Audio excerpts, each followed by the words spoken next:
Aku dilahirkan sebagai anak sulung dari 4 bersaudara, yang kesemuanya adalah laki-laki. Orang tuaku bekerja sebagai petani dengan kehidupan yang sangat sederhana.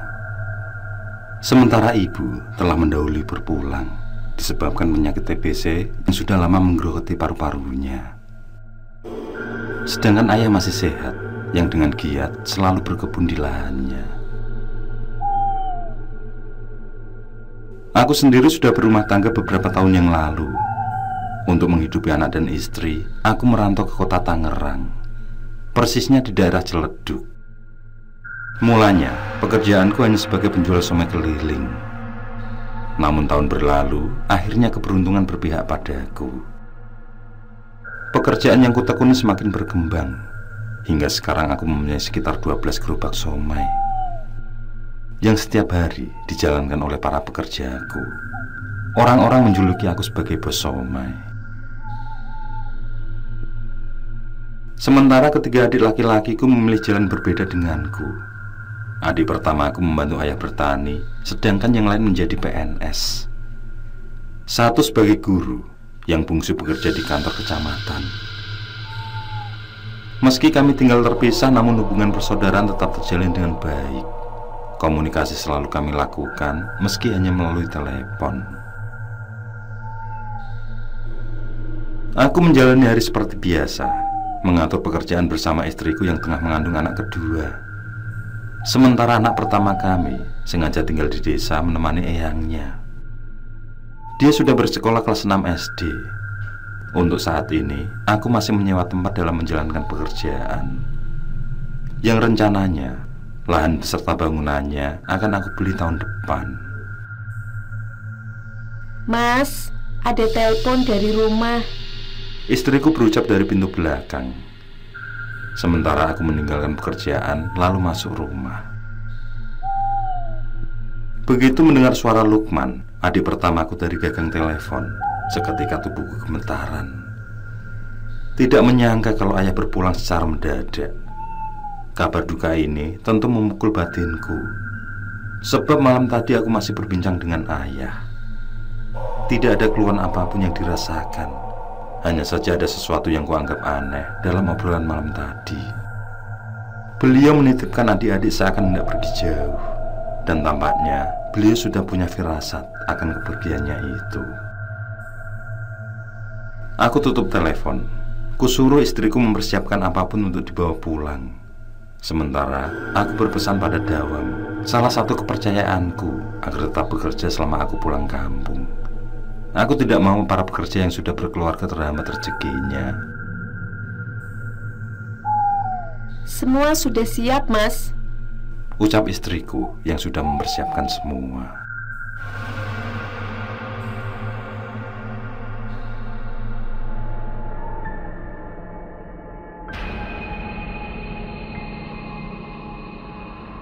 Sepanjang perjalanan pulang, hal-hal menyeramkan bermunculan. Dimulai dari kemunculan sosok pengemis buntung. Pria berusia sekitar setengah abad itu mendadak muncul di salah satu lampu lalu lintas. Tatapannya sangat aneh, sementara dia memakai sorban yang terbuat dari kain mori hingga menutupi kedua telinganya. Dan sosok pengemis itu kembali muncul di beberapa tempat yang kami lewati, seolah memberi peringatan akan mara bahaya yang mengancam. Hal menyeramkan selanjutnya adalah sosok boneka dari kayu. Tiba-tiba saja istriku menemukan boneka tersebut tergeletak di kursi belakang. Padahal tidak pernah ada kejadian semacam itu sebelumnya. Boneka tersebut terbentuk sosok bayi. Matanya sangat hidup yang membuat istriku merinding dibuatnya. Dia yang hendak membuang boneka itu sengaja aku larang, karena perasaanku tidak enak saat kepikiran bayi yang sedang dikandung. Aku takut ada dampak yang berakibat buruk pada janin istriku. Segera boneka itu dikembalikan pada tempatnya.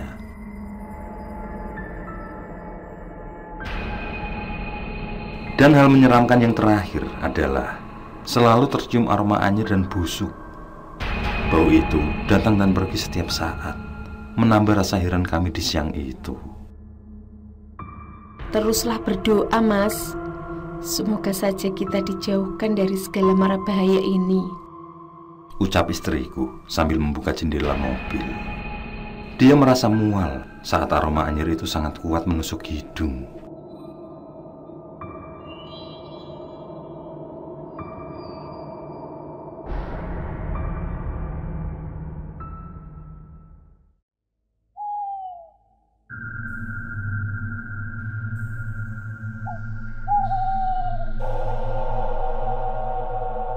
Pemakaman ayah baru saja selesai ketika tiba di rumah.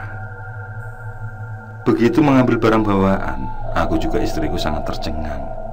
Kami tidak menemukan boneka kayu yang tadinya berada di jok belakang. Jelas sekali, bangku itu kosong. Tapi kejadian itu segera hilang dari pikiran kami saat anakku datang mengajak masuk. Di sana sudah berkumpul kerabat juga para tetanggaku.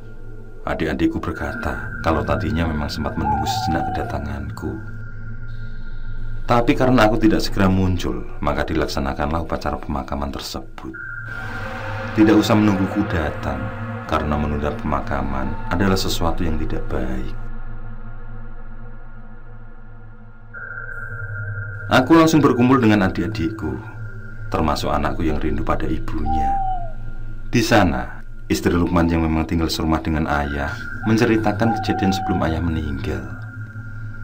Selesai sholat subuh, seperti biasa ayah menyiapkan peralatan untuk berkebun. Kemudian beliau menyiram tanaman di pekarangan rumah. Tapi belum selesai kegiatan itu, beliau masuk kembali ke dalam rumah dengan mengeluh dadanya sakit.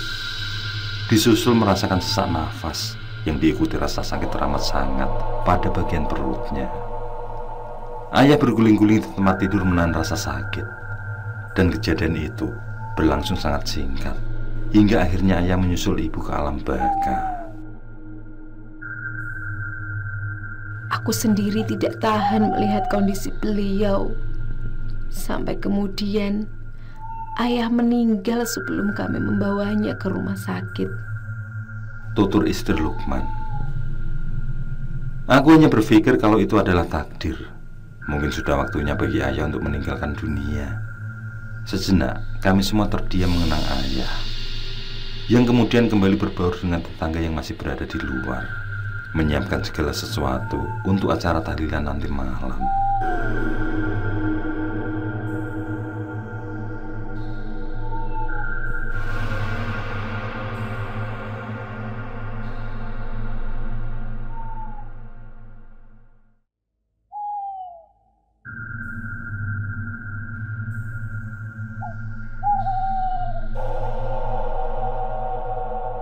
'Aku kembali pulang ke kampung saat acara hajatan memperingati 40 hari meninggalnya ayah. Tepat setelah acara hajatan selesai, aku kembali berduka.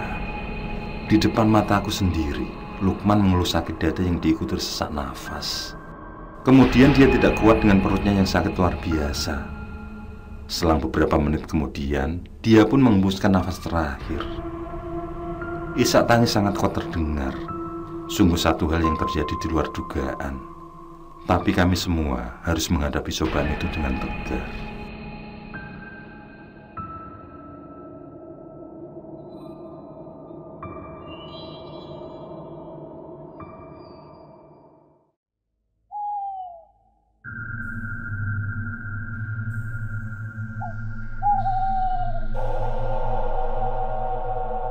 Empat minggu berselang, aku kembali mendapat telepon kalau adik keduaku, Hakim, mengalami sakit dadakan. Sebelum jatuh sakit, dia sedang melakukan beberes rumah, di mana kegiatan terakhirnya adalah mengecat rumahnya sendiri. Saat selesai, dia merasakan sakit di dadanya, ditambah rasa sakit yang menjalar di bagian perut. Dia mengeluh kalau lambungnya seperti diaduk-aduk. Hakim langsung dibawa ke dokter spesialis. Menurut dokter, penyakit yang diderita akibat keracunan bahan cat. Dia tidak tahan dengan salah satu bahan dasar dari cat yang dipakai. Seharusnya bapak itu memakai masker saat bekerja, ucap dokter, yang kemudian Hakim dirujuk ke rumah sakit. Tetapi malang tidak dapat ditolak. Beberapa hari kemudian, tepat saat aku memperingati 40 hari meninggalnya Lukman, kabar duka datang dari Hakim. Dia dinyatakan meninggal dunia. Pihak dokter tidak dapat berbuat banyak saat Hakim kesakitan luar biasa yang berakhir dengan kematian. Ada apa ini? Ada apa dengan keluargaku? Pertanyaan itu menggelayut dalam pikiran. Ada sesuatu yang tidak dapat aku cerna dengan akal sehat karena kematian beruntun itu. Rasa-rasanya kesedihan datang bertubi mendera batinku. Ibarat belum kering satu kuburan, harus menggali kuburan lain. Tentu hal itu menguras air mata. Namun sampai sejauh ini, aku tidak pernah mengaitkan kenyataan yang menimpa dengan ilmu hitam. Aku anggap semua sudah menjadi takdir yang harus kulewati. Memang itulah batas usia mereka.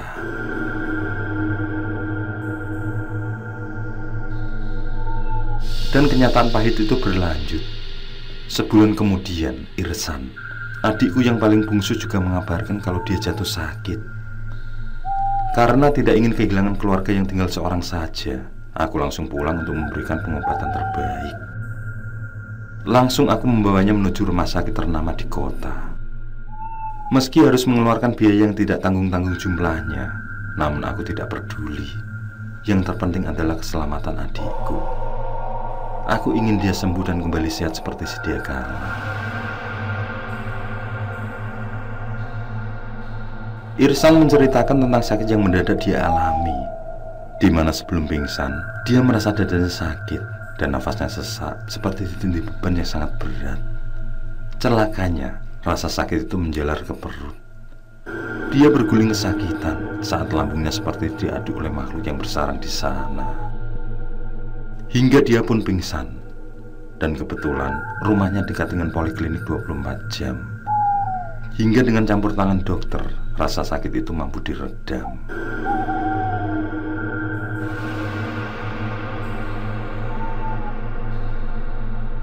Mas, apa kita bawa saja Irsan ke orang pintar, Mas?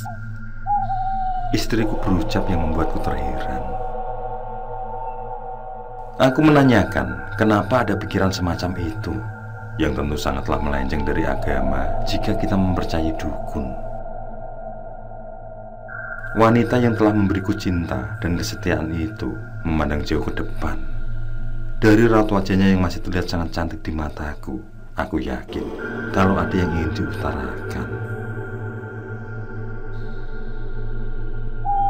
Beberapa saat kemudian, dia menarik nafas dalam-dalam.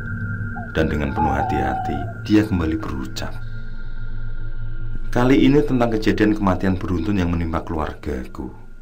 Dimulai dari ayah, juga kedua adikku. Yang kesemuanya diawali dengan kejadian yang sama persis.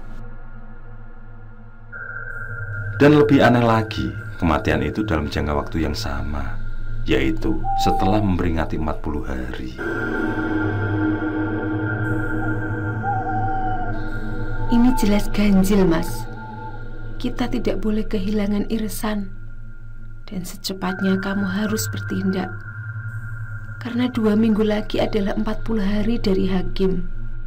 Ucap istriku meyakinkan.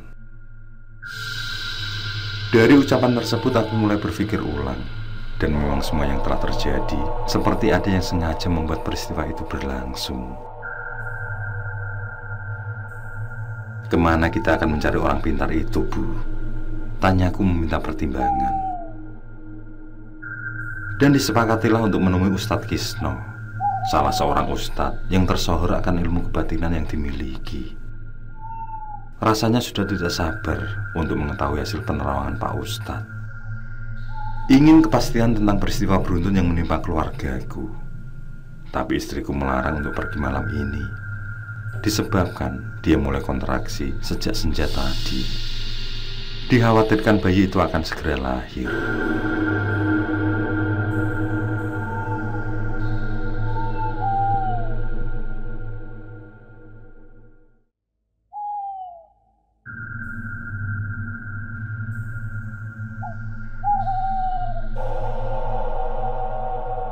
Aku merasa tenang saat istriku belum merasakan tanda-tanda akan melahirkan. Meski begitu, aku tetap menemani sampai seharian. Dan karena kontraksi itu tidak lagi dirasakan, secepatnya malam ini aku akan menuntaskan rasa penasaran yang mendera. Aku pun menemui Ustadz Kisno, yang kebetulan Pak Ustadz tidak ada acara penting, sehingga keluhanku langsung ditampung. "Antarkanlah aku ke rumah orang tua kamu," ucap beliau saat aku selesai bercerita. Tanpa banyak persiapan, beliau langsung mengajakku berangkat. Sepanjang perjalanan Pak Ustadz menyuruhku agar selalu bersyukur. Menurut beliau, aku telah diselamatkan dari ancaman kematian karena satu alasan pasti. Beliau melanjutkan kalau alasan itu bersumber dari istriku, yang ternyata istriku telah melakukan perbuatan yang dimuliakan Tuhan, yaitu telah membantu 4 orang pengemis sekaligus. Dengan ikhlas, dia memberi makanan juga uang, yang membuat si pengemis mendoakan kebaikan atas keluargaku. Dan doa itulah yang mampu melindungi mara bahaya atasku.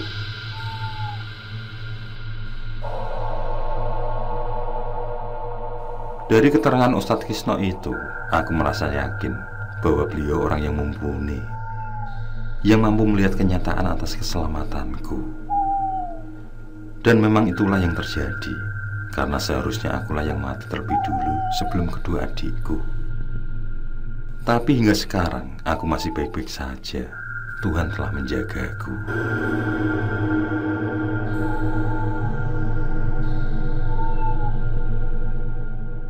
Setibanya di rumah, Pak Ustadz langsung berjalan mengelilingi batas tanah. Tampak beliau mengeningkan cipta di setiap sudutnya, dan selalu berakhir dengan munculnya asap tipis di sana. Begitu selesai berkeliling, kembali beliau melakukan hal yang sama, berkeliling di setiap bagian rumah atas izinku. Setelah itu, beliau mengajakku duduk lesen di kamar tempat sembahyang. "Perlu Bapak ketahui, kematian ayah beserta adik-adik Bapak terjadi bukan sewajarnya." Pak Ustadz mulai berbicara. Aku mulai menyimak kata demi kata dengan seksama. Menurut Pak Ustadz, sakit yang dialami Irsan ada hubungannya dengan kematian anggota keluarga terdahulu, yang mana seseorang telah melakukan hal keji atas peristiwa tersebut. Teluh rembet, sebuah ilmu hitam yang sangat langka itulah yang dikirim untuk membunuh satu persatu anggota keluargaku. Kekuatan ilmu ini sangatlah kuat, mampu membunuh satu keturunan sekaligus. Biasanya didahului dari kematian orang tua, yaitu ayah atau ibu, yang kemudian merembet pada anak-anaknya. Kejamnya, semua mengalami kematian tepat di 40 hari dari korban terakhir. Selain teluh itu, orang tersebut juga mencoba membunuh istriku. Itu dilakukan karena dia tidak mampu menyentuh aku sebagai korban. Dan itu pula yang terjadi pada istriku. Serangan gaib itu tidak mampu menyentuhku. Menurut Pak Ustadz, boneka kayu gaib itu bertujuan melenyapkan istriku, atau setidaknya bayi yang sedang dikandung. Tapi doa orang teraniaya lebih manjur dari teluh tersebut. Selesai memberi penjelasan, Ustadz Kisno mengajakku menemui Irsan yang masih berada di rumah sakit. Beliau berkata kalau sumber dari teluh sudah disirnakan. Mungkin yang dimaksud adalah rumah ini. Pak Ustadz sudah membersihkan rumah ini dari segala gangguan maupun tumbal. Nanti jika waktunya, Bapak akan tahu siapa pelaku dari rentetan peristiwa tersebut. Tapi serahkanlah semua pada Allah. Hanya dialah yang kuasa atas hukuman pada umatnya. Bapak cukup mendoakan semoga pengirim teluh itu dibukakan pintu taubat. Tutur Pak Ustadz setelah aku menanyakan orang di balik kejadian itu.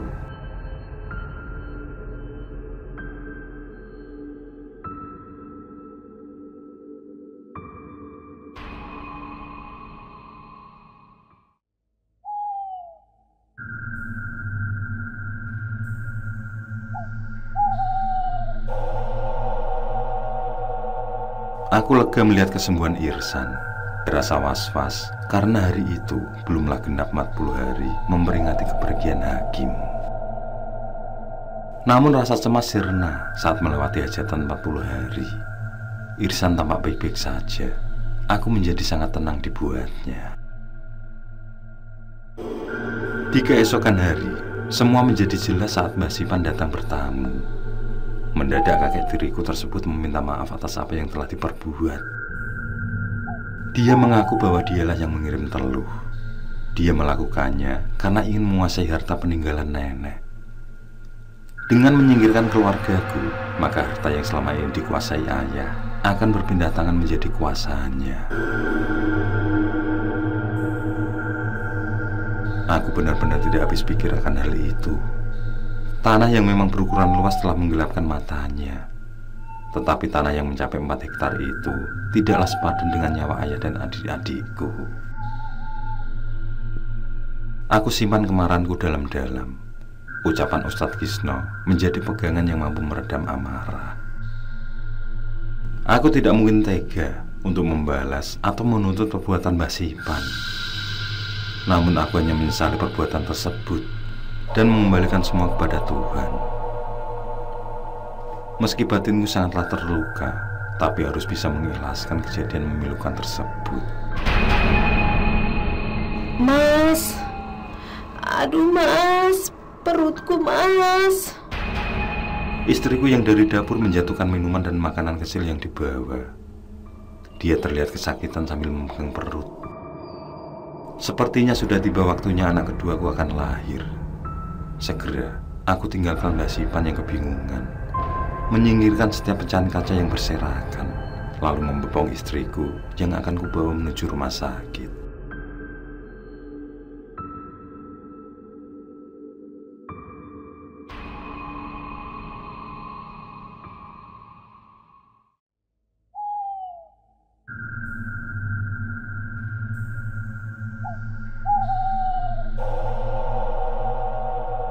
Berbahagialah aku dan bayi perempuan yang lahir tanpa cacat. Begitupun ibunya yang mampu melewati hidup mati dengan selamat. Kupandang mereka dengan tatapan haru. Kebahagiaan baru telah muncul kembali dalam hidupku. Bertepatan dengan kebahagiaan yang kurasakan, Irsan memberi kabar bahwa Mbah Sipan meninggal dunia. Lelaki yang pernah menjadi suami almarhum nenek itu ditemukan tewas dalam kondisi mengenaskan. Seluruh tubuhnya hancur. Perutnya robek hingga isi di dalamnya terburai keluar. Diduga ada binatang buas yang menerkamnya. Tapi bagiku, kakek itu terlalu berat menanggung beban dosa yang harus dipikul. Sehingga kejadian di luar akal sehat menghabisi nyawanya. Itulah kuasa Tuhan. Tidak ada seorang pun yang mampu menolak kepastian hidup.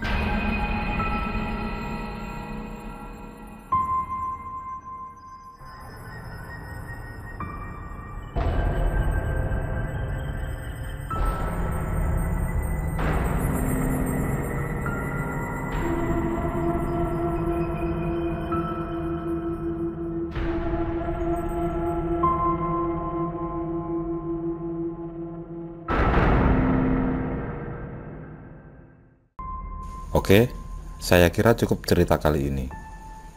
Untuk cerita-cerita lainnya, silahkan buka di bagian video dalam channel ini, di playlist cerita bergambar. Sekali lagi terima kasih ya. Jangan lupa like, komen, share juga boleh. Dan untuk yang belum subscribe, langsung klik tombol subscribe. Semangat berkarya. Akhirul kalam. Wassalamualaikum warahmatullahi wabarakatuh.